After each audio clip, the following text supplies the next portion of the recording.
All right, so this is going to be the crash course for Punnett squares if you missed this small group. So let's go ahead and get started. So in order to get the full notes for this small group, you have to watch this whole video.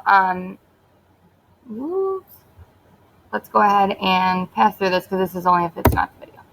All right, so first we have some vocab that I want you to get down. This Unit 6 is very vocab heavy, so make sure that you are getting down the terms in your notes. So this first term, genotype, is just the genes that make up an organism. So like our DNA, all of those letters that make up an organism. An example of how we write this is just with two letters.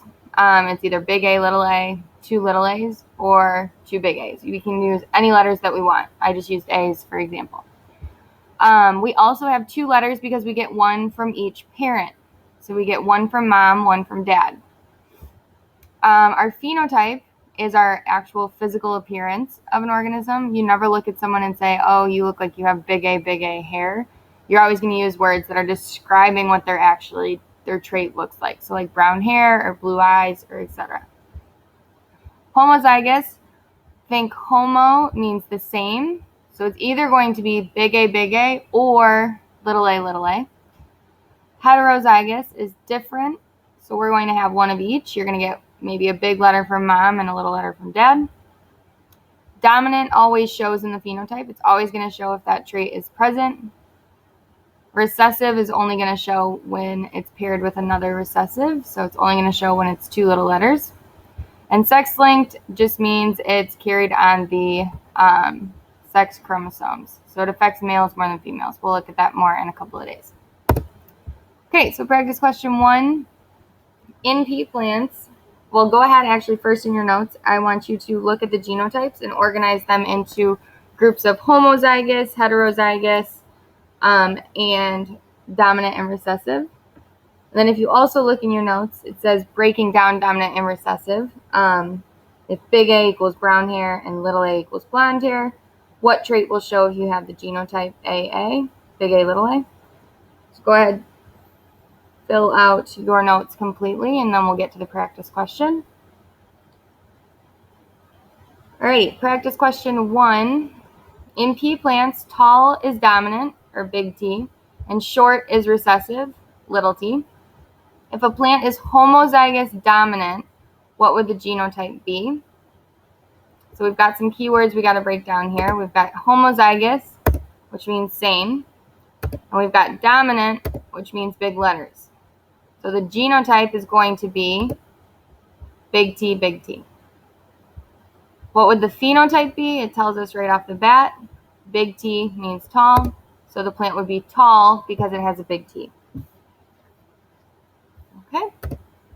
So we also use this lovely little square over here to predict what offspring is going to look like. So what are the babies going to look like if we know that parent is homozygous for this and heterozygous for this? So in order to predict that, I'm going to help you fill out this thing called a Punnett square. So that same question, in pea plants, tall, big T is dominant, and short, little t is recessive. A homozygous dominant pea plant is crossed with a heterozygous pea plant. What are the expected genotypes and phenotypes of the offspring? So a lot of vocab in this question, so let's break it down. Homozygous dominant, right off the bat. We have same, big letters, so big T, big T. We know one of the parents is going to be big T, big T. Heterozygous means different. So we know the other parent is going to be big T, little t. So then we come down here to our Punnett square, and we're going to put one letter in each egg or in each sperm. Because think back to meiosis, the mom and the dad only want to pass down 50% of their genes. Because if they pass down 100% of them, you're not going to have a functional baby. So we put one letter in each egg, one letter in each sperm. We have big T from over here, and we have big T, little t from right here. Then we fill out the possible combinations to see what the baby could possibly be. So this first potential baby could be big T, big T. Second one, big T, little t, or big T, big T. Third one, big T, little t. and fourth one, big T, little t. So then we've got to add up all of our possibilities. So the number of big T's that we could get as a baby is 2 out of 4 or 50%. So there's a 50% chance that they will have a baby that is big T, or has 2 tall genes. There's also a 2 out of 4 chance, or 50%, that they will have a baby that's big T, little t, or has a tall gene and a short gene. There is a 0% chance that they will have a short baby. They will not have a little t baby. It's impossible with this combination. So the amount of them that are short, let's take a look. Any of them that have this big T are going to be short, or are going to be tall. So 4 out of 4 are going to be tall, or 100%. All of them have at least one big T, so all of them are going to be tall. This little t doesn't matter because it's behind this big T. And we have a 0% chance of producing a short baby. All right, let's try this next one. In guinea pigs, black hair, big B, is dominant to white hair, little b. If a heterozygous female black guinea pig is crossed with a male white guinea pig, all this means is that they had sex, they had a baby, what genotype ratio is to be expected? So this is an EOC question, and it's framed like this, but it's much like the last one. We just have to figure it out with the Punnett square.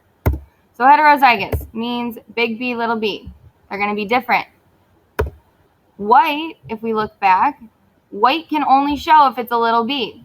So remember that rule that the little b can only show if it's paired with another little b. Perfect. So then we fill out our Punnett square, and we end up, go ahead, fill out your Punnett square in your notes. The answer you should get is